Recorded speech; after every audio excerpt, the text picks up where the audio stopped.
말씀을 봅니다. 요한계시록 12장입니다.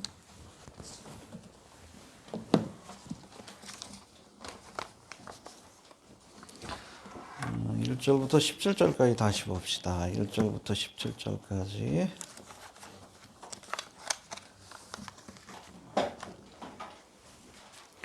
교독합니다. 하늘에 큰 이적이 보이니 해를 입은 한 여자가 있는데 그 발 안에는 달이 있고 그 머리에는 12별의 면류관을 썼더라. 이 여자가 아이를 베어 자손을 세계 밤에 아빠 소리에서 물을 짓더라.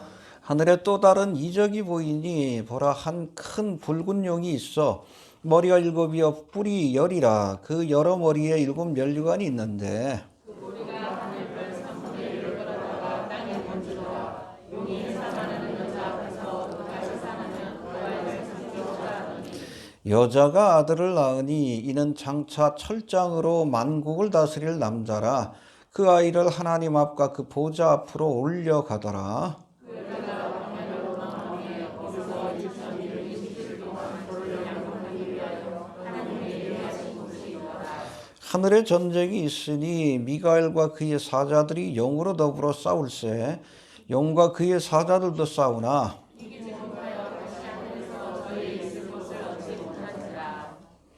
큰 용이 내어 쫓기니 옛뱀 곧 마귀라고도 하고 사단이라고도 하는 온 천하를 꿰는 자라.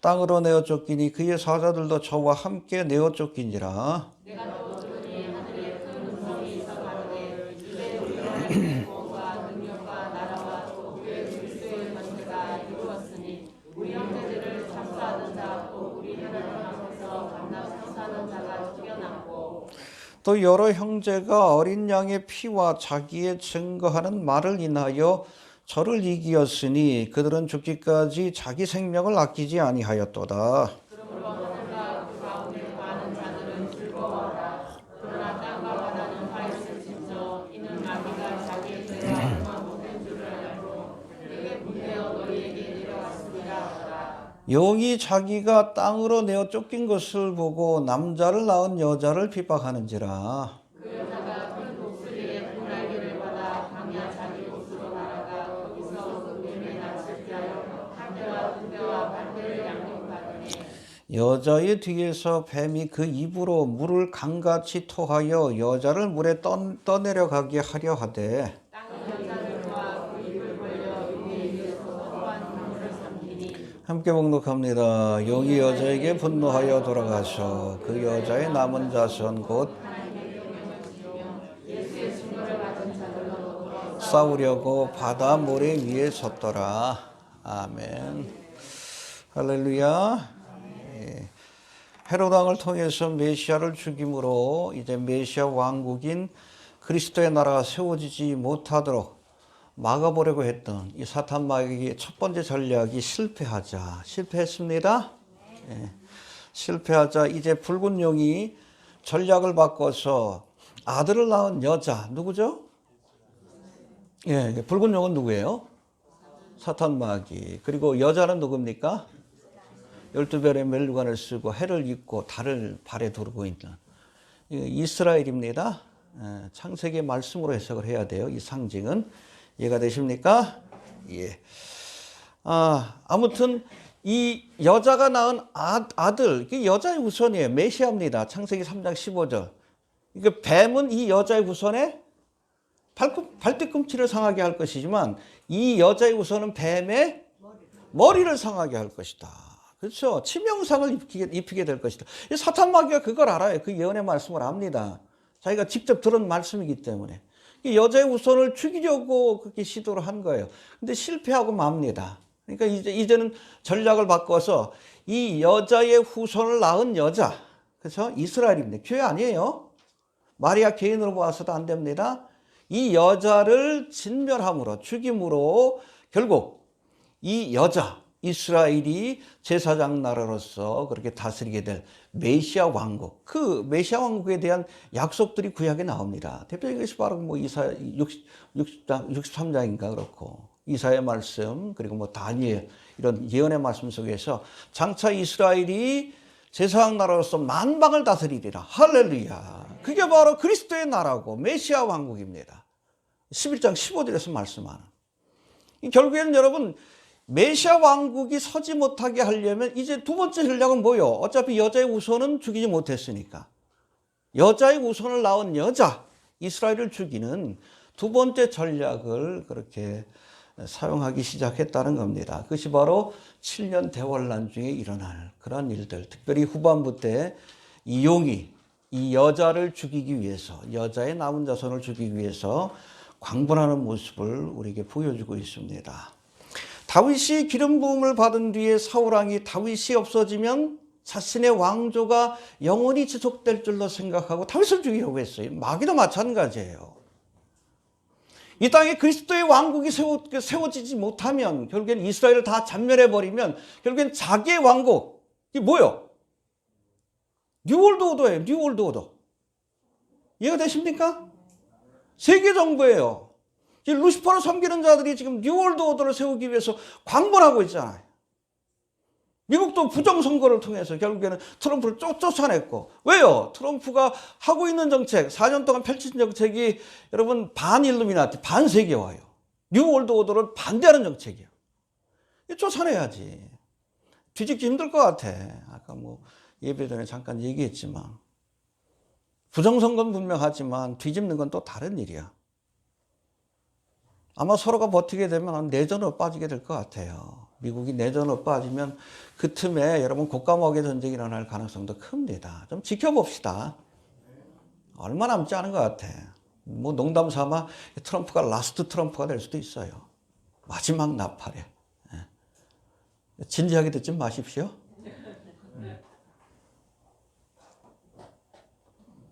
아무튼 이렇게 자신의 왕국을 세우려고 해요. 그래서 뉴월드 오더를 세워서 얘네들이 뭐라고 해요? 유엔에서 밀레니엄 프로젝트. 밀레니엄은 여러분 천년왕국이에요. 자신들이 나라를 세우면 천년 만년 이 땅에 그 나라가 뉴월드 오더가 세계 정부가 지속될 걸로 착각하고 있어요. 그러나 성경에서는 하나님께서 그 나라가 세워지도록 허락하십니까? 허락하셔요. 왜 아니요? 허락하시잖아요. 요한계시록 계속 했는데도 모르시면 어떡해. 그러나 그 기간은 밀레니엄이 아니에요. 천년이 아니라 뭐예요? 1260일. 이해가 됩니까? 뉴월드 오더가 세워집니다. 적그리스도가 통치하는 나라가 세워지잖아요. 이 7년 대환란의 기간 중에도 3년 반은 준비하는 기간이고 후 3년 반은 실질적으로 통치하는 기간인데 그 기간은 여러분 1260일로 제한했다라고 오늘 본문에도 나오잖아요. 이거 아니라 그러시면 어떡해. 가르친 보람이 없지. 하나님이 퍼밋하십니다. 심판하기 위해서 이 땅에 적그리스도의 나라가 세워지도록 허락하시는 거예요. 이해가 됩니까? 그러나 그 나라는 밀레니엄이 아니야. 천년왕국이 아니라 지네들은 천년왕국이 될 거라고 착각해요. 일루미나티들은 미련하지. 성경에서는 3년 반이다. 1260일이다. 그것도 하나님께서 그 대접의 재앙으로 그냥 재앙을 쏟아붓는데 그걸 또 통치한다라고 보기도 힘들지. 그렇죠? 또 우리가 맞다가 끝나는 겁니다. 이해가 되십니까? 예. 아무튼 이스라엘을 죽이려고 전략을 바꿨어요. 처음에는 예수님을 죽이려고 했지만 이게 실패하니까 두 번째는 이제는 이스라엘을. 왜? 이스라엘이 허락된 나라가 메시아 왕국 그리스도의 나라이기 때문에 그래요. 할렐루야. 우리 11장 15절 봅시다. 이 말씀이 요절이에요. 사실은 이 말씀에 대한 해설이 12장에 나와 있다라고 보시면 됩니다. 시작.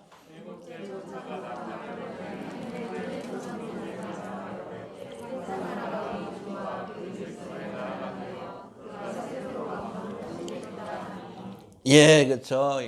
일곱째 천사가 나팔을, 그렇죠. 일곱 대접의 재앙이 이제 시작되므로 끝나게 되므로 세상 나라가 이게 뉴월드 오더예요.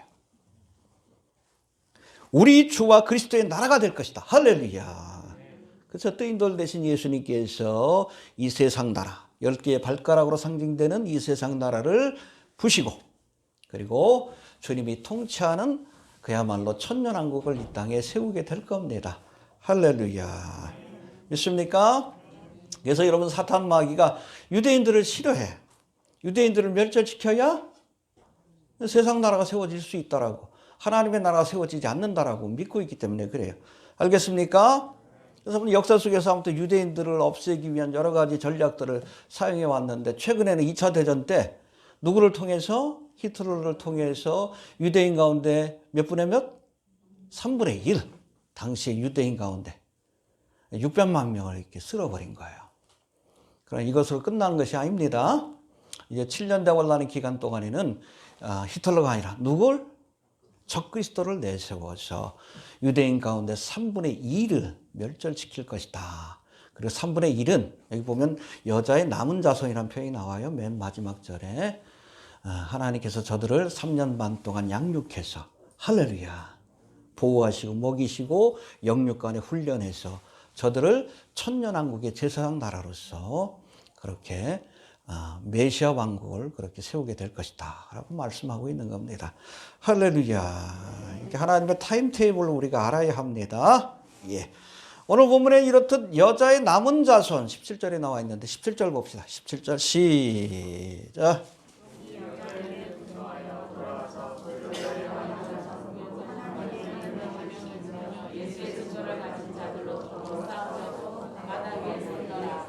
예, 그러니까 7년 대환란 후반부에 여러분 적그리스도가 유대인 가운데 3분의 2를 멸절시켜요.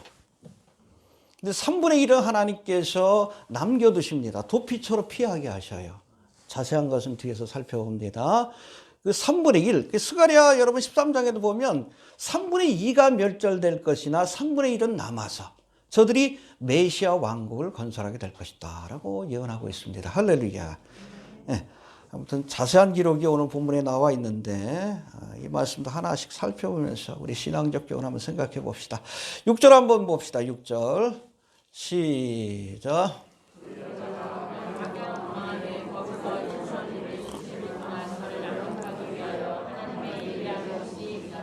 예, 그렇죠. 1260일 동안 적그리스도로 인한 환난과 핍박을 피할 수 있는 그러한 도피처로 예비한 곳으로 인도하여 1260일 동안 저들을 양육할 것이다 라고 말씀하고 계십니다.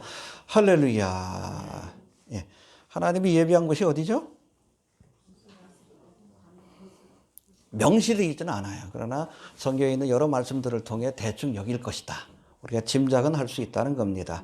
여러분 1절부터 5절까지 우리가 지난 시간 살펴본 말씀이 마태복음 2장의 사건이 일어날 때 영적인 세계에서 벌어진 일들입니다. 그렇죠?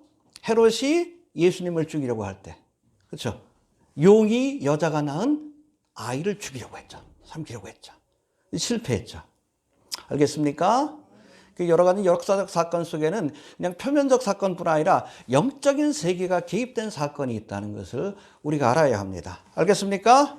그런가 하면 6절부터 17절까지 우리가 읽은 말씀은 마태복음 24장 15절부터 22절의 사건이 일어날 때 영적인 세계에서 일어날 일에 대한 말씀이다. 그렇게 이해하시면 됩니다. 해봅시다. 마태복음 24장에 사건이 일어나는 영적인 배경이다. 그렇죠? 그 사건이 이 땅에 일어날 때에 영적인 세계에서는 어떤 일들이 벌어질 것인가 그것을 설명한 말씀이라고 볼 수 있는데 마태복음 24장 15절부터 22절까지에는 특별히 7년 대환란의 후반부 야곱의 환란으로 그렇게 표현되는 본격적인 환란과 핍박이 시작이 될 때에 이스라엘 백성들에게 이스라엘이 겪을 일에 관한 예언의 말씀인데 여기서 예수님은 다니엘이 예언한 바 9장 17절이죠. 다니엘 9장 27절의 말씀 해봅시다. 멸망에 가증한 것이 거룩한 곳에 선 것을 보거든. 이게 신호예요. 이게 야곱의 환란이 시작되는 신호입니다. 본격적인 이스라엘을 향한 핍박이 시작되는 신호탄이에요. 멸망에 가증한 것, 우상이에요. 적그리스도의 우상. 거룩한 곳이 어디입니까? 성전에 서는 것을 보거든. 그때 유대에 있는 자들은 빨리 도망가라. 빨리 광야로 산으로 도망가라. 해봅시다. 그때에 유대에 있는 자들은 산으로 도망할지어다. 그래서 여러분 마태복음 24장에서 산으로 도망가라고 했어요. 근데 오늘 본문에서는 어디로 도망가라고 돼 있어? 광야라고 돼 있어요. 광야인 동시에 산입니다. 광야에 세워진 산, 요르단 지역에 그런 곳들이 많아요. 대표적인 것이 와디람입니다. 여러분 뭐 예전에 그 마스라는 영화, 아무튼 유명한 영화들 거기다 많이 찍었는데 광야 한가운데 산이 우뚝우뚝 서 있어. 이게 광야인 동시에 산이에요. 그 지역 어딘가로 피하라는 말씀입니다. 할렐루야. 그렇다면 마태복음 24장 16절에서는 산으로 묘사되어 있고 오늘 본문 6절에서는 광야로, 여자가 어디로 도망갔다? 광야로. 같은 말이에요. 광야에 있는 산이다라고 보시면 됩니다. 알겠습니까? 이 도피처가 구체적으로 어느 곳을 의미하는 것일까? 많은 성경학자들은 광야인 동시에 산인 이 도피처를 지금의 요르단 지역이며 한때 에돔의 수도였던, 에돔이 누군지 아시죠? 누구의 후손이? 에서의 후손입니다. 그렇죠? 이스라엘은 누구의 후손? 야곱의 후손. 이삭의 두 아들이 있잖아. 에돔과 에서와 야곱. 형이에요, 형. 이게 에돔, 에서의 후예들이 세운 나라가 에돔입니다. 에돔의 수도였던 보스라, 한 1000년 동안 이것이 수도로 그렇게 사용되었다고 합니다. 지금의 지명은 부쉐이라. 비슷하죠? 보스라. 성경적 이름은 보스라. 그리고 지금의 이름은 부쉐이라. 요르단 지역에 있습니다. 이 부쉐이라가 그렇게 마지막 때의 도피처로 쓰여질 것이라고 그렇게 많은 학자들은 생각하고 있습니다. 이 예전에는 그 영화 인디아나 존스의 배경이 되었던 성배에 관한 영화, 유명한 여러분 유적지가 있죠? 페트라. 페트라. 그 페트라가 바위라는 뜻입니다. 붉은 바위로 되어 있는 곳이에요. 그곳일 것이다라고 그렇게 많은 사람들이 생각을 했는데 이 성서고고학이 발달하면서 여러 가지 그 증거들 또 역사적 증거들 아니면은 또 성경적 증거들을 이렇게 확인하면서 아니다. 이 페트라가 아니라 페트라하고 보스라 한 50km 정도 떨어져 있어요. 페트라가 남쪽으로 한 50km 더 내려가야 합니다. 이 페트라보다는 에돔의 수도였던 보스라일 것이다 라고 많은 학자들이 그렇게 생각을 하고 있습니다. 그렇게 생각하는 성경적 이유가 있는데 한 세 가지로 우리가 살펴볼 수 있습니다. 먼저 다니엘서 우리 11장 41절 한번 봅시다. 1254페이지예요. 구약성경. 이 적그리스도에 관한 예언인데 한번 봅시다. 다니엘 11장 40절부터 봅시다. 40절, 41절.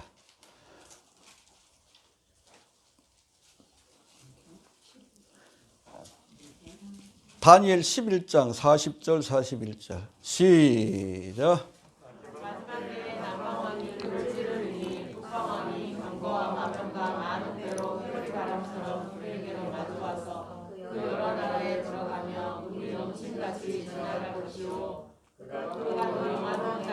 예, 저 북방으로 상징되는 적그리스도입니다.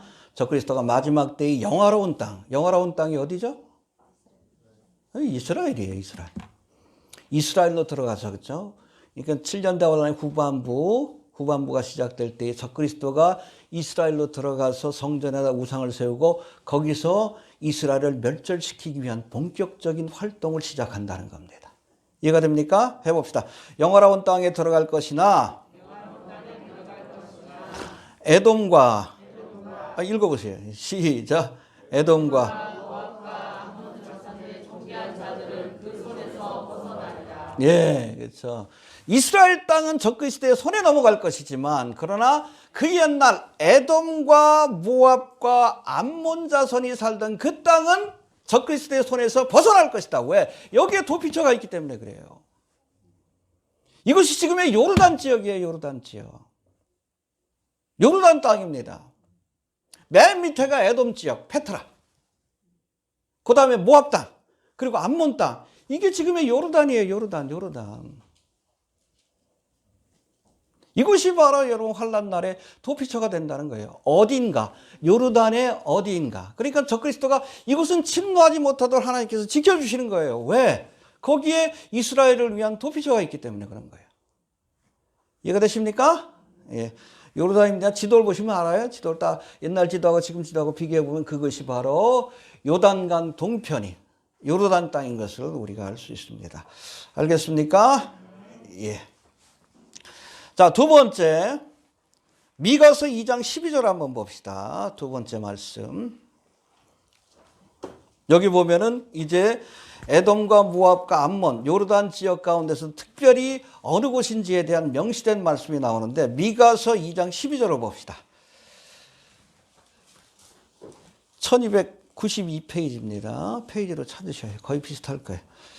시작.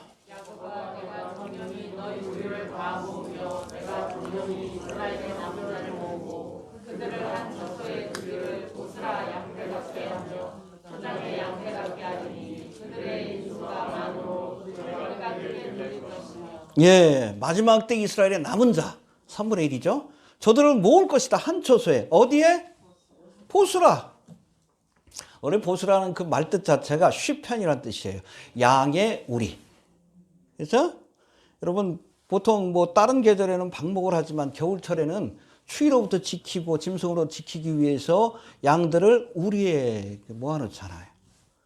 특별히 보호하기 위한 것. 양의 우리라는 뜻을 갖고 있고 또 요새라는 뜻을 갖고 있습니다. 천의 요새예요. 혹시 그 마사다에 관한 그 사진이나 영상 보신 적 있습니까? 최후로 항전했던 이스라엘이 로마의 최후로 항전했던 마사다. 이 보스라가 이 마사다처럼 천의 요새입니다. 삼면이 저걸로 돼 있어요. 계곡으로 와디로 돼 있어요. 와디로. 마치 마사다처럼 한쪽만 트여 있는데. 그러니까 방어하기가 좋아요. 적들로부터 방어하기 좋고. 그러다 보니까 에돔 국가에서 그것을 1000년 동안이라 수도로 삼은 겁니다. 그곳으로, 거기는 산인동시의 광야예요. 이해가 됩니까? 근데 페트라는 아니요. 페트라는 계곡이에요. 그쵸? 가보시면 알 거예요.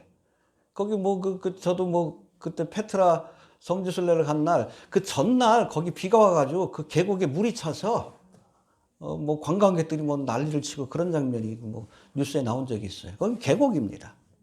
그러나 보스라는 산이에요. 산인동시의 광야에 있는 산이다라고 보시면 됩니다. 알겠습니까? 근데 여기 보스라라는 말씀이 나오잖아요. 보스라로 주님께서 이스라엘 백성들을 마지막 때에 저들을 모아서 그들을 양육할 것이다. 그렇게 이해하시면 될 것 같습니다. 그리고 마지막 이사야 63장 1절부터 3절까지 말씀에도 나오는데 봅시다. 이사야 63장 1043페이지예요. 한번 봅시다. 1절부터 3절까지 봅시다. 여기 또 흥미로운 말씀이 나와요. 재림하실 예수님에 관한 말씀인데 63장 1절부터 3절까지 읽어봅시다. 시작. 예, 누굴까요? 메시아죠. 근데 그분이 어디서 와요? 보스라에서. 보스라를 들렀다가 예루살렘으로 가시는 거예요. 순서로 우리가 보면 감람산으로 재림하시죠? 그러고 나서 그 다음에 뭘 해? 무기또 언덕에 아마겟돈에 모인 적들을 포도주 틀을 밟듯이 포도주 틀에 심판합니다. 그러니까 옷이 어떻게 되겠어? 붉게 물들죠. 홍이. 그렇죠? 그리고 나서 어디를 들르는 거예요? 보스라를 들렀다가 예루살렘을 입성하는 거예요. 이해가 되시죠? 그렇죠? 왜 주님께서 아마겟돈에 왜 그 군사들을 모집했겠어요? 저 그리스도가.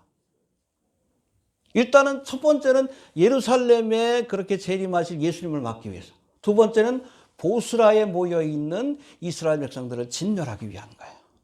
그런데 바로 그 순간 주님께서 감람산으로 재림하셨다가 여러분 멀지 않아요. 예루살렘에서 아마겟돈까지 그쪽으로 가서 다 밟아버리시고 그리고 보스라를 들렀다가 당신의 양떼들이니까 그 피 묻은 홍의를 입고 예루살렘으로 다시 오시는 겁니다. 이해가 되시죠? 네. 바로 그 예언의 말씀이에요. 이어지는 말씀 봅시다. 우리 1절부터 3절까지 다시 봅시다. 시작. 에돔에서 오며 그 화려한 의복 큰 능력으로 걷는 자 누구뇨? 그는 내니 그렇죠? 하나님이십니다. 구원하기에 능한 자니라. 어찌하여? 예, 그렇죠. 아마겟돈 전쟁에서 다 밟아버리신 거예요. 하나님의 백성들을 해하려고 하니까 다 밟아버리신 겁니다. 동방의 군대들은 우리나라도 동원될 것 같아. 수고됩시다. 아마 그 중국이 주축이 될 거라고 얘기를 하는데. 유브라데 강이 이렇게 마르면 동방에서 군대가 넘어온다 그랬어요. 왜? 보스라에 있는 이스라엘 백성들을 잔멸하기 위해서. 재림하신 예수님을 물리치기 위해서. 헛된 저거죠. 주님께서 다 밟아버리시고 보스라에 들렀다가 예루살렘으로 오시는 겁니다. 그래서 지금도 유대인들은 이 말씀 때문에 이사야 63장의 말씀 때문에 전후 문맥을 잘 이해를 못하고 아마겟돈 전쟁까지 잘 이해를 못하는 거예요. 보스라에서 메시아가 온다라고 생각을 해요. 그래서 많은 유대인들이 지금도 이 보스라를 향해서 기도를 한다고 합니다. 거기로부터 메시아가 올 것이다 라는 그런 믿음을 갖고 있기 때문에 그래요. 이 신구약을 다 봐야지 전체적인 그런 배경을 우리가 알 수 있는 거예요. 이해가 되십니까? 감람산에 재림하시고 재림하신 주님께서 아마겟돈으로 가셔서 저들을 밟아버리시고 그 피 묻은 옷을 가지고 보스라에서 하나님의 백성들을 보고 나서 뭐 같이 올 수도 있고 아닐 수도 있고 예루살렘으로 입성해서 천년왕국을 세우시는 겁니다. 할렐루야. 이해가 되시죠? 예. 아무튼 이 세 가지 다니엘서 11장, 미가 2장, 그리고 이사야 63장 이 말씀 이 세 가지를 통해서 이 마지막 때에 주님께서 예비하신 이스라엘 백성들을 위해서 그러니까 여자의 남은 자손 이스라엘의 3분의 1을 위해서 예비한 도피처는 어딜 것이다? 요르단의 보스라, 부쉐이라. 그렇죠? 그곳일 것이다. 그렇게 보는 겁니다. 제 책에도 그 내용이 들어가 있어요. 전에도 말씀드렸지만 거기가 여러분 소돔과 고모라. 그러니까 여기 사의 맨 끝이면 그 밑에가 소돔과 고모라 성이에요. 그리고 그 옆에가 소알 성이에요. 그리고 거기서 멀지 않은 것에 보스라가 있습니다. 그렇죠? 아브라함 조카 롯을 위해서 예비해 놓은 도피처에서 멀지 않은 곳에 마지막 때의 도피처가 있다는 겁니다. 할렐루야. 예. 그리고 구체적인 여러분 핍박의 기간이 며칠이라고 말씀합니까? 6절 다시 봅시다. 시작. 6절 시작.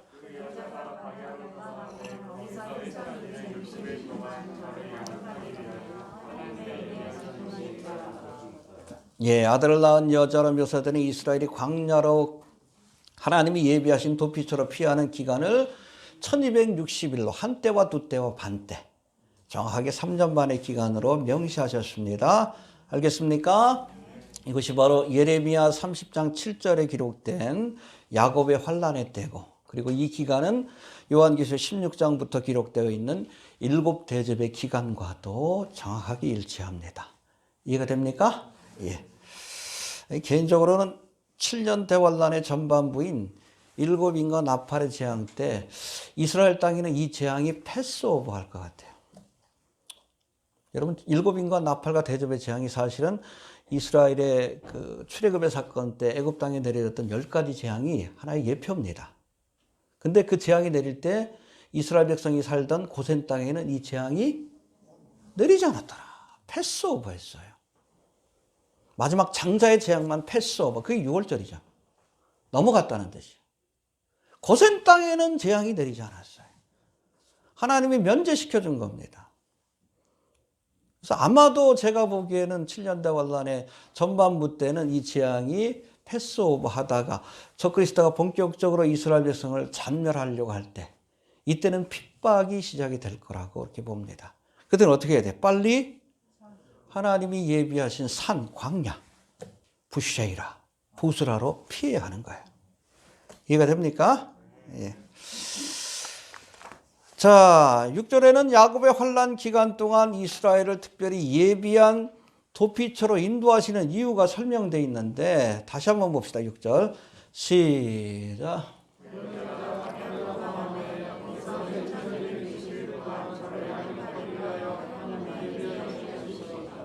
해봅시다. 저를 양육하기 위하여. 그렇죠. 그곳으로 인도해서 이스라엘 백성들을 양육한다. 헬라어로 보면 트레포라고 되어 있는데 두 가지 의미가 있습니다. 첫 번째는 feed, 먹인다. 먹여주시는 겁니다. 그러니까 여러분 도피처로 피했는데 음식을 구할 수 없잖아. 광야에 뭐 농사 지을 수도 없고. 그러니까 출애굽의 기적이 다시금 일어날 것으로 레프트 비하인드라는 소설을 쓴 팀 라인은 그렇게 묘사합니다. 먹을 게 없으니까 하나님께서 만나를 내려주시고 메추라기를 보내주시고 마실 게 없잖아. 어떻게? 반석에서 물을 내시고. 할렐루야. 그리고 적그리스도가 팀나이의 소설에 보면 그렇게 묘사되어 있어요.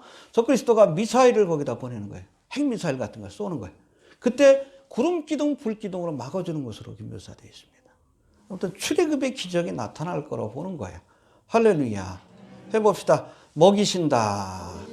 그리고 여러분 이 트레포는 먹인다는 뜻과 함께 돌본다는 뜻을 갖고 있습니다. Take care of. 예수님께서 뭐라고 했죠? 내가 나를 사랑하느냐? 그러면 내 양을 먹이라. 두 번 얘기하시고. 한 번은 뭐라고? 내 양을? 그 take care of예요. 그 두 가지 의미가 다 포함된 것이 바로 양육한다는 단어 트레포입니다. 할렐루야. 그러니까 여러분 3년 반 동안 양육하는데 제가 보기엔 육신적으로만 양육해 주시는 것이 아니라 영적으로도 양육해 주실 것 같아요. 왜? 저들이 이 3년 반의 양육, 영적으로 양육받아서 뭘 해야 돼? 제사장 나라로서 이제 하나님의 사명을 감당해야지. 제가 보기엔 영육간에 하나님께서 양육해 주실 줄로 그렇게 믿습니다. 할렐루야.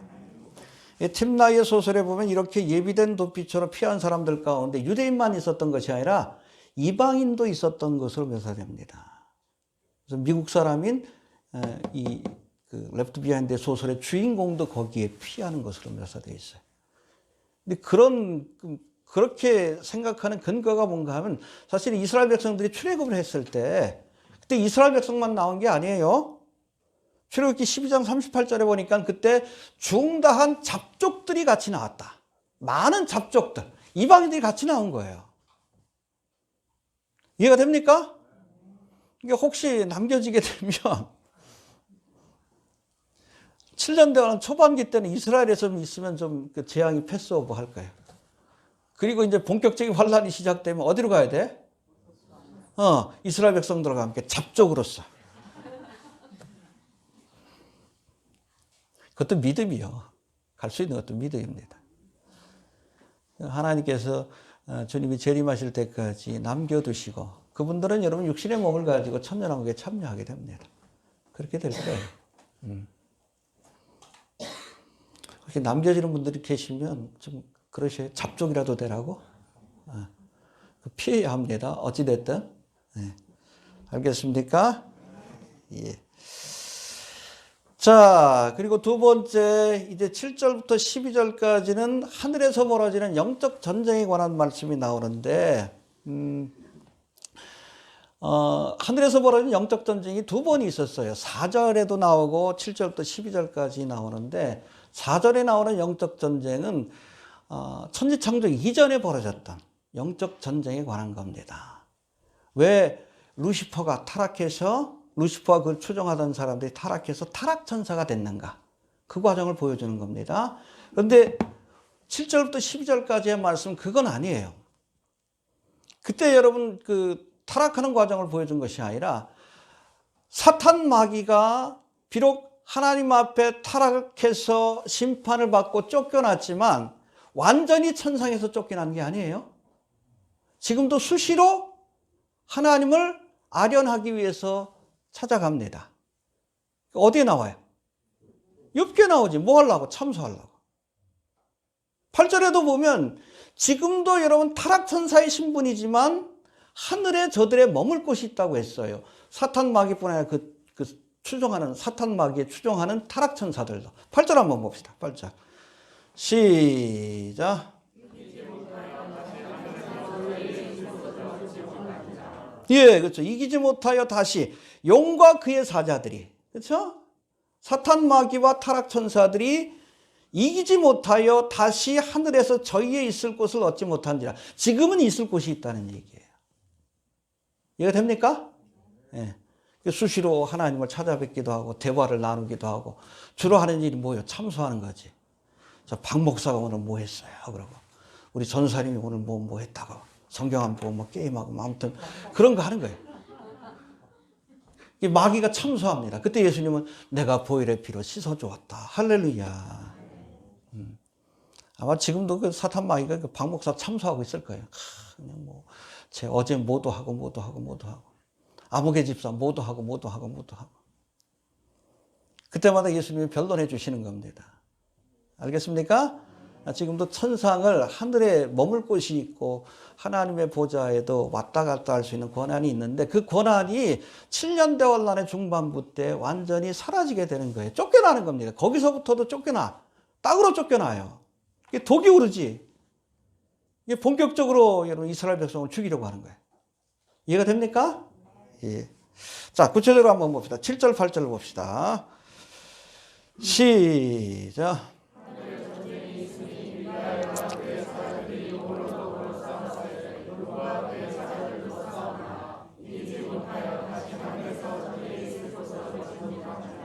예, 이건 태초 이전에, 천지 창조 이전에 벌어진 영적 전쟁이 아니라 앞으로 벌어질 영적 전쟁, 7년 대환란의 중반부 때. 알겠습니까? 미가엘 천사와 그 추종하는 그런 그 수종들은 그 천사들이 이 사탄 마귀와 루시퍼와 그 타락 천사, 그 추종하는 그 천사들을 천상에서 몰아낼 것이다 라고 말씀합니다. 할렐루야. 그 시가 정확하게 7년 대환란의 중반부 때, 이때 여러분 땅으로 쫓겨난 사탄 마귀가 여러분 그 요한계시록 13장 12절에 보면 적그리스도가 죽은 듯 하다가 살아났다고 했어요. 거의 죽은 것 같았는데 부활한 것처럼. 바로 그 순간에 적어도 7년 대환란의 후반부 때는 사탄이 직접 적그리스도에게 들어가서 그렇게 하나님의 백성들을 핍박하고 잔혹하게 세상을 다스리는 그러한 기간이 될 것이다 라고 보고 있는 겁니다. 이해가 됩니까? 그 시기하고 정확하게 맞습니다. 땅으로 쫓겨난 사탄 마귀가 적그리스도에게 직접 들어가서 자신의 우상을 세워서 경배하기를 강요하고 이스라엘 백성들을 참멸하기 위한 아주 잔혹한 일들을 벌이게 될 겁니다. 알겠습니까? 적그리스도의 생애도 둘로 나눠져요. 전반부와 후반부. 근데 후반부 때는 땅으로 쫓겨난 사탄 마귀가 직접 적그리스도에게로 들어가서 하나님의 백성, 특별히 하나님의 백성들을 잔멸하기 위한 그러한 일들을 벌이게 될 것으로 보고 있습니다. 아무튼 이렇게 쫓겨나는 이 사탄 마귀에 대해서 9절에서는 몇 가지를 표현하고 있는데 9절 한번 봅시다. 시작.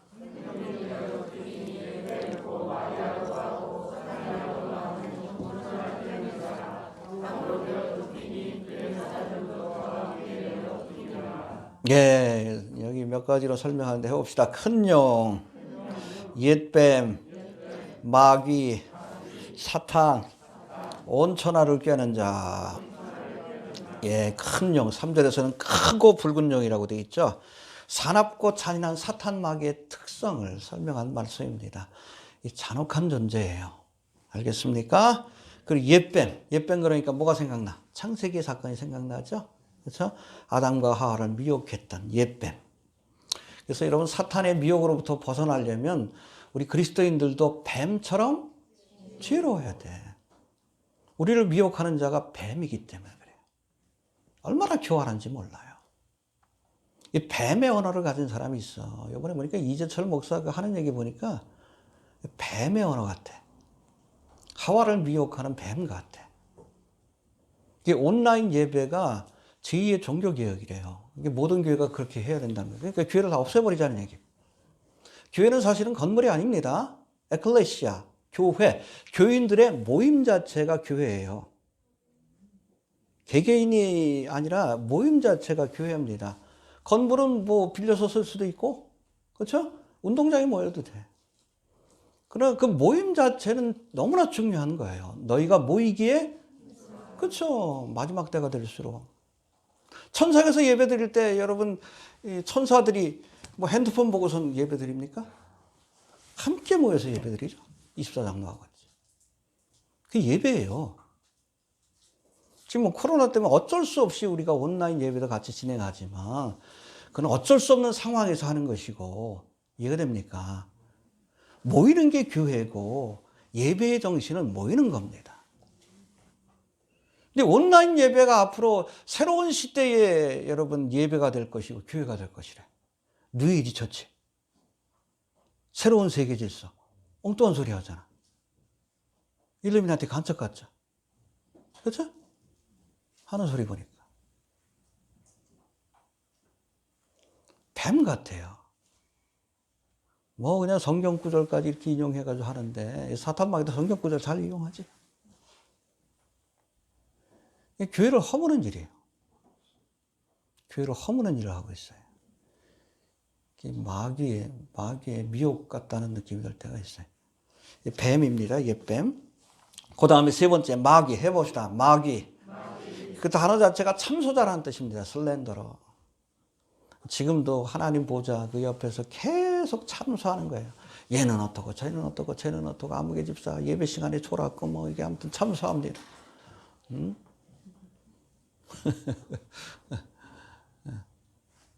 마귀입니다. 사탄은 사탄아라고 해서 대적했다라는 뜻이에요. 하나님을 대적하고 하나님의 백성들을 지금도 대적하는 존재입니다. 영적 싸움에서 승리해야 돼. 우리 예수를 믿는 순간부터 우리에게 대적자들이 있어요. 사탄과 그의 졸개들. 우리가 기도하지 못하고 예배하지 못하고 그렇죠? 말씀에 순종하지 못하도록 대적하는 자들이 있습니다. 사탄아 물러가라 해야 됩니다. 이거 물리쳐야 돼요. 알겠습니까? 그런가 하면 해봅시다. 천하를 꿰는 자. 마귀의 주특기가 미혹이에요. 지금도 얼마나 미혹하는 자들이 많이 일어났는지 몰라. 그렇잖아요. 교황도 미혹자고, 그렇죠? 동성애도 뭐 상관없다 그러고, 다른 종교에도 구원이 있다라 그러고, 뭐 온라인 예배가 뭐 제2의 종교개혁? 어디다 갖다 붙여요? 제2의 종교개혁이 아니라 제2의 종교 배도입니다. 예배의 본질을 무너뜨리고 교회의 본질을 무너뜨리는 건 사탄 마귀야. 미혹입니다. 미혹자입니다. 그 뒤에 악한 영이 역사하는 거예요. 이게 뉴월드 오더 얘기를 하고 그렇지. 마지막 때가 되니까 그렇잖아요. 우리가 여름엔 잘 몰라. 열매가 있어도 여름엔 잘 몰라요. 나뭇잎에 가려있기 때문에. 그래서 색깔도 좀 푸릇푸릇하고 비슷해. 그러나 이제 늦가을이 돼가지고 그렇잖아요. 심판의 때가 다가오면 나뭇잎이 다 떨어지고 열매가 드러나. 지금 그런 것 같아요. 목사들 가운데도 하나님의 편인가 아니면 사탄 마귀의 편인가. 명성에 속지 않길 바랍니다. 목사인데 여러분 교회 예배를 허문다. 적그리스도의 하수인이에요. 목사인데 동성애를 옹호한다. 이 마귀의 제자들입니다. 예수 외에는 구원이 없다는 여러분 복음의 진리를 대적한다. 사탄의 여러분 하수인이에요. 분별하시길 바랍니다. 마지막 때가 되면 더 많은 거짓 선생들이 일어나서 할 수만 있으면 믿는 사람들까지 미혹하려고 할 겁니다. 말씀 안에 굳건히 섭시다. 명성에 속지 말아요. 유명한 목사다. 명성에 속지 마라. 말씀만 믿어요. 말씀만. 알겠습니까? 예. 자, 아무튼 이제 10절의 말씀으로 넘어가시죠. 10절. 시작.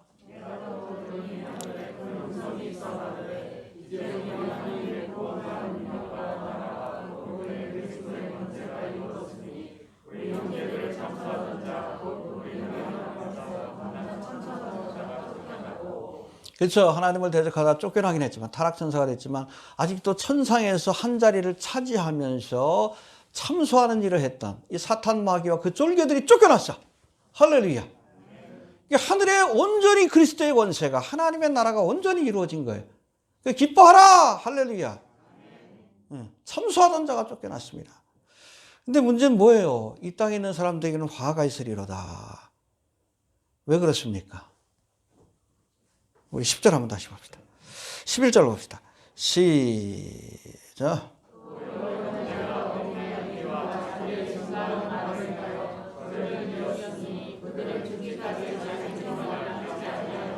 12절. 그러므로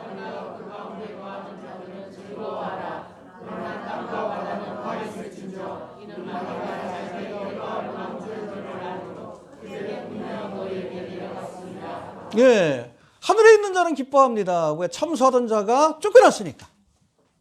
땅으로 쫓겨났으니까. 그러나 땅에 있는 자에게는 화가 있어요. 얼마나 독이 올랐겠어요. 발악을 하는 기간입니다. 짐승의 표를 강요하고 받지 않는 사람 다 죽여버리고 이스라엘 백성은 다 멸절해버리려고 하고 하나님께서 그 가운데 3분의 1을 남겨두시고 그거예요. 7년 대환란의 후반부 이 땅에 있는 자들은 화가 있으리로다. 이때는 여러분 순교를 각오해야 합니다. 그렇지 않으면 믿음을 지킬 수가 없어요. 마귀의 권세를 이길 수 있는 방법은 순교를 각오하는 것밖에 없어요. 11절에 나왔어요. 11절 한번 봅시다. 시작.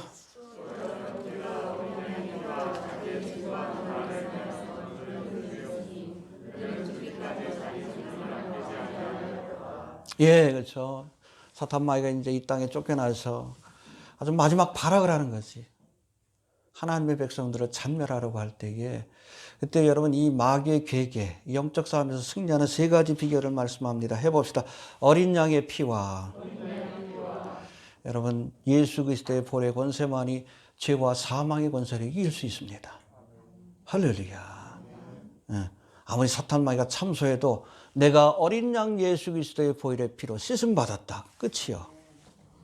더 이상 대적을 못해요. 또 두 번째 뭐라고 했어요? 자기의 증거하는 말을 인하여 해봅시다. 증거하는 말을 인하여 말씀으로 이겨야 돼요. 말씀으로. 성령의 검 하나님의 말씀으로. 말씀 충만해야 합니다. 그리고 마지막은 뭐예요? 저를 이겼으니 그들은 죽기까지 자기 생명을 아끼지 아니하였도다. 순교를 각오해야 영적 싸움에서 승리할 수 있습니다. 순교를 각오해야 돼. 7년 대환란 때는. 알겠습니까? 짐승의 표 너희가 안 받으면 죽일 거야. 죽여라. 그래야 영적으로 승리할 수 있는 거예요. 믿습니까? 예. 각오합시다. 마태복음 10장인가도 그랬잖아요. 야, 너희 육신의 생명을 걷어가고 그 이상은 못하는 그런 세상의 권세자를 두려워하지 말고 너희의 육신뿐 아니라 영혼까지 지옥불에 던질 권세를 가지신 하나님을 두려워해라. 여러분 목숨보다 배교를 더 두려워해야 돼요. 그렇죠? 육신의 생명 그냥 죽으면 끝이요. 죽으면 천국 가는 거예요. 얼마나 좋아. 죽는 순간이 힘들겠지만. 그러나 잠시 죽음을 면하겠다고 우리가 짐승의 표를 받고, 그렇죠? 배되기를 간다. 그러면 영원한 지옥불에 던져지는 거예요. 그게 더 두렵지. 해봅시다. 죽음보다 배교를 더 두려워하는 자가 승리할 수 있다. 여러분, 순교는 승리의 상징이에요. 패배의 상징이 아닙니다. 남아서 보시는 분들 계시면 순교를 각오하십시오. 죽음으로써 믿음을 증명해야 돼요. 이때는. 짐승의 표 안 받으면 죽는 거예요. 타협의 여지가 없어요. 적어도 7년 대환란의 후반부는 독이 올랐어요. 큰 용이 하늘에서 쫓겨나가지고. 또 보니까 11절에 뭐라고 돼 있어요. 해봅시다. 11절 다시 봅시다. 시작.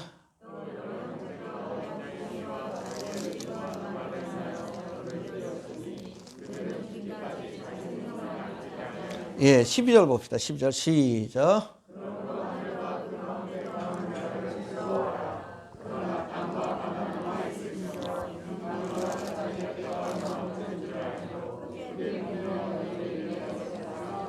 여기 보면 재미난 말씀이 나와요.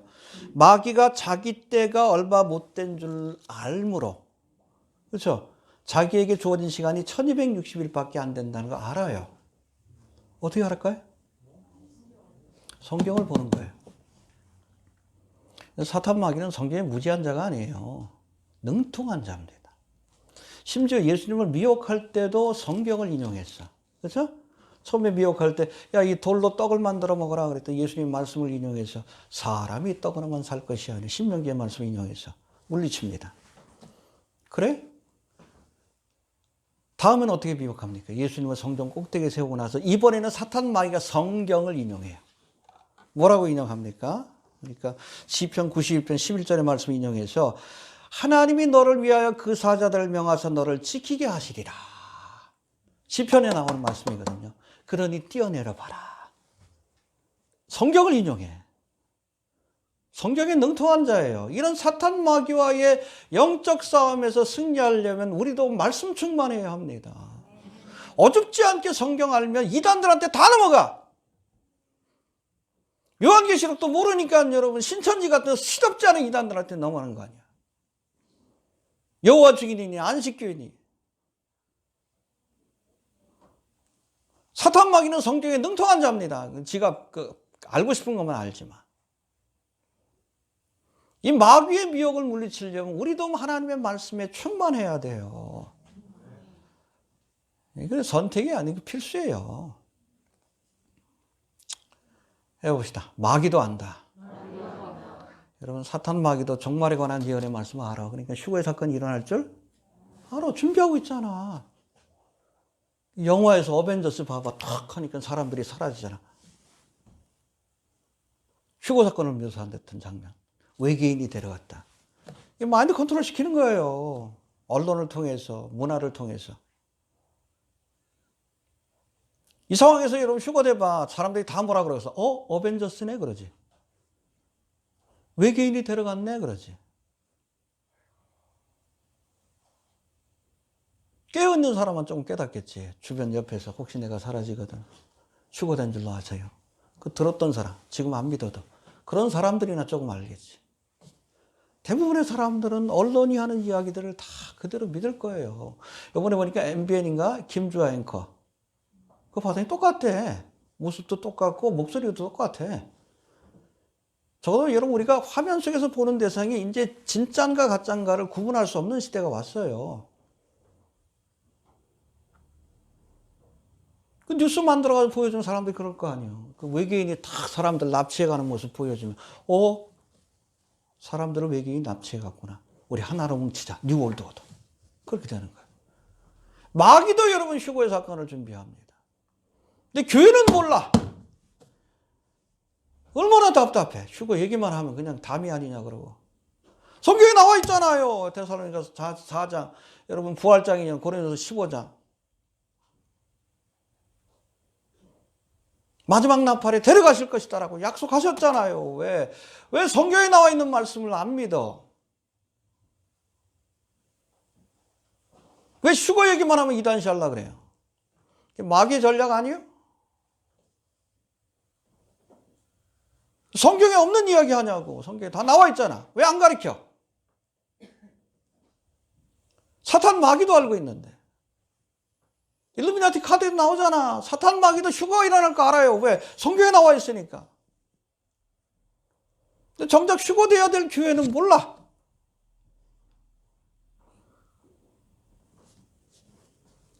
이 지식이 없어서 망하는 거예요. 핑계 댈 수 없습니다. 핑계 댈 수 없어요. 알아야 합니다. 예. 자, 이제는 마지막으로 13절부터 17절까지는 이 말씀은 사실은 6절에 있는 말씀을 상세하게 풀어놓은 것이다라고 보시면 됩니다. 6절 한번 봅시다. 6절. 시작.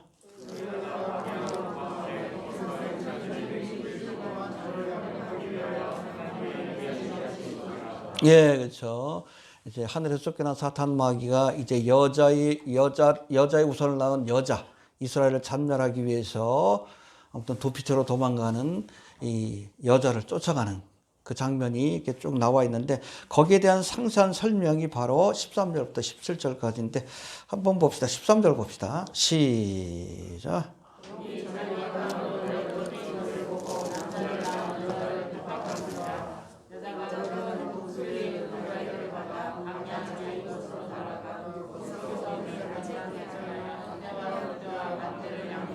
예, 13절만 봅시다. 용이 자기가 땅으로 내어 쫓긴 것을 보고, 그쵸?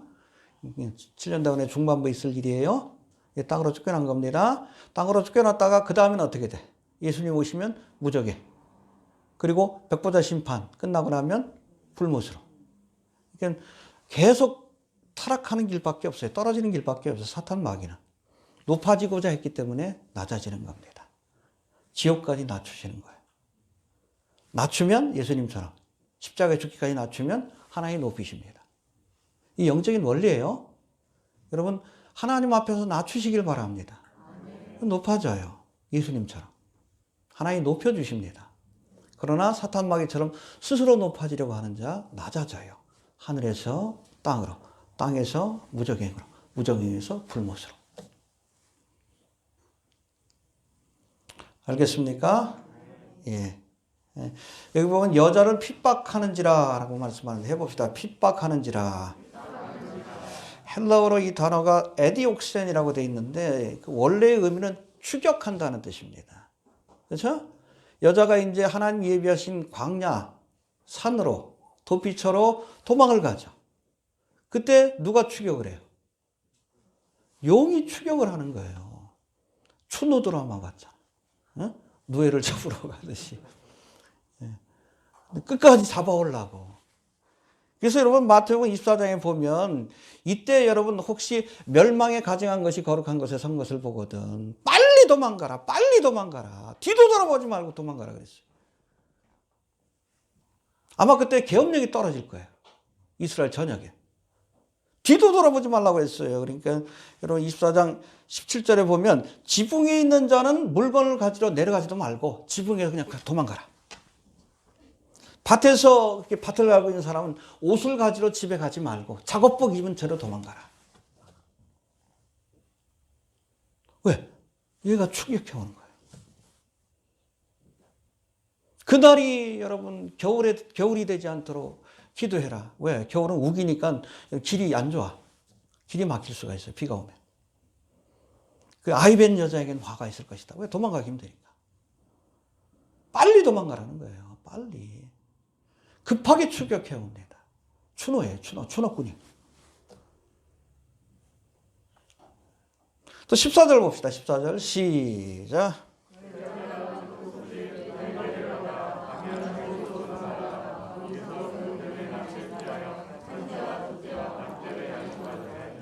예, 그 여자가 독수리의 날개를 받아 광야로 피할 것이다. 해봅시다. 독수리의 날개를 받아 광야로 피할 것이다. 이 독수리의 날개라는 표현 때문에 어떤 사람은 이걸 좀 이상하게 해서 그래. 비행기 타고 도망간다. 아니에요. 또 미국에 있는 교인들은 이 독수리가 미국의 상징이니까 미국인들의 도움으로 피할 것이다. 아니요. 여러분 성경에서 모르는 상징이 나오면 뭐로 풀려고 했어요? 성경으로 풀어야지. 독수리의 날개라는 표현이 어디에 나옵니까? 출애굽기 19장에 나와요. 한번 봅시다. 출애굽기 19장 4절 봅시다.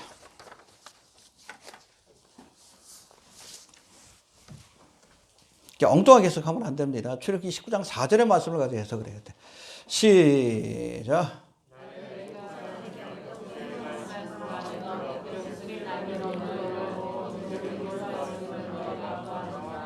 예, 독수리 날개로 너희를 이 시내산까지 인도했다. 할렐루야. 그렇죠? 10가지 기적으로 여러분 출애굽의 은혜를 하나님께서 허락하시고, 근데 그걸로 끝난 게 아니잖아. 이스라엘 백성을 다시 잡아가기 위해서 누가? 파로가 마병대를 끌고 왔잖아요. 근데 하나님은 어떻게 하십니까? 홍해를 가르시고 저들을 진멸하시고 저들을 바로의 손아귀에서 구원하여 하나님이 예비하신 성산, 거기 어디요? 호렙산 시내산이지. 그곳으로 인도했다. 그걸 설명하는 말씀이에요. 19장에 보면 십계명 받는 장면이 나오는 거예요. 할렐루야. 똑같다는 거예요. 7년 대환란 후반부가 시작되면 이제 바로 왕처럼 이스라엘 백성을 죽이기 위해서 쫓아오는 거예요. 마병대를 타고 오듯이. 용이 적그리스도하고 뭐 군사를 일으키는지 모르겠어요. 아무튼 그때 하나님께서 저들을 진멸하시고 할렐루야. 그리고 저들을 과거 시내산으로 이스라엘 백성 인도했듯이 하나님이 예비하신 부쉐이라 보스라로 인도해 주실 것이다. 이게 독수리의 날개가 그런 의미입니다. 이해가 되시죠? 네. 엉뚱하게 해석하면 안 됩니다. 다 나와 있어요. 출애굽기에. 그리고 우리 15절 16절 봅시다. 시작.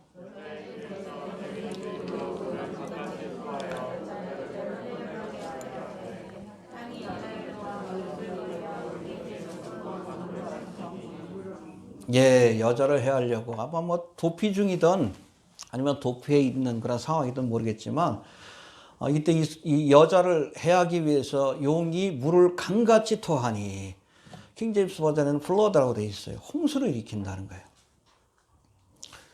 이스라엘 땅에 홍수가 있을까요, 없을까요? 심각한 홍수가 일어납니다. 가끔. 그러니까 여러분 봄부터 가을까지는 비가 안 와요. 이게 건천입니다. 이게 보면 골짜기 같은 경우에 물이 안 흐르기 때문에 거기가 길이 돼요. 여리고에서 예루살렘 가는 길도 거기도 골짜기예요. 근데 겨울에 거기 가면 잘못하면 죽어요. 갑자기 비가 오죠. 관계시설이 아예 없어요. 골짜기로 물이 다 한꺼번에 몰려요. 잘못하면 죽어요. 물에 떠내려갑니다. 죽습니다. 한꺼번에. 어떻게 물이 빠질 구석이 없어. 그냥 바닥까지 그냥 밀고 나가는 거예요.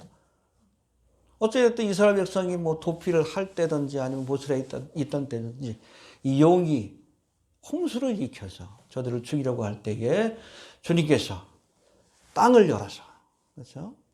고라당이 반역할 때도 땅을 열어서 저들을 죽이셨죠.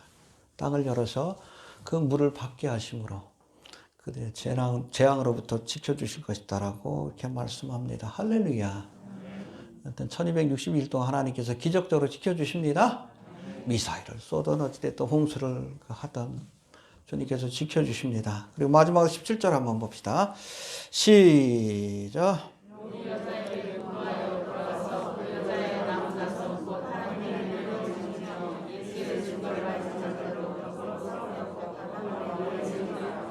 예, 여기 보니까 도망가는 여자를 붙잡으려고 했는데 실패한 거예요. 그러니까 화가 난 거지. 돌아가서 이제는 전열을 정비해서 이 보스라에 있는 이스라엘 백성들을 죽이기 위해서 군대를 모은 거예요. 아마겟돈 전쟁입니다. 알겠습니까? 싸우려고 바다 모래 위에 섰더라. 이 바다 모래 위에 섰다는 사실은 13장하고 연결된 거예요. 싸우려고 하더라. 그걸로 끝나는 겁니다. 알겠습니까? 바다 모래 위에 내가 바다 모래 위에 섰더니 바다에서 올라온 짐승과 땅에서 올라온 짐승을 하나님께서 보여주셨다. 그 말씀이에요. 영어 성경에는 그렇게 분명하게 구분되어 있습니다. 엉뚱하게 해석하면 안 돼요. 아무튼 싸우려고 준비하는 겁니다. 뭐 목적은 딴 거 아니에요. 아마겟돈 전쟁의 목적이 뭐예요? 1차적으로 예수님의 재림을 막기 위한 것이고 2차적으로는 보스라에 있는 도피한 이스라엘 백성들을 잔멸하기 위한. 이미 3분의 2는 죽인 거예요. 저 그리스도가. 그 전쟁이다. 그렇게 이해하시면 됩니다.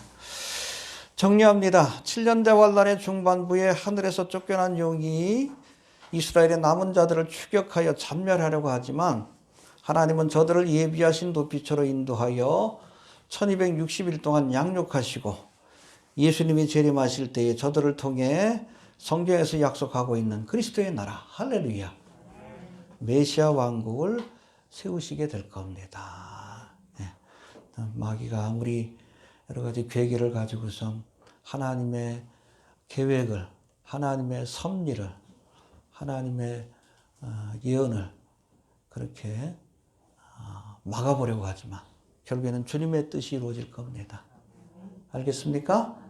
궁극적인 승리는 우리 믿음의 성도들에게 주어지는 것임을 우리가 꼭 기억할 수 있게 되길 바랍니다.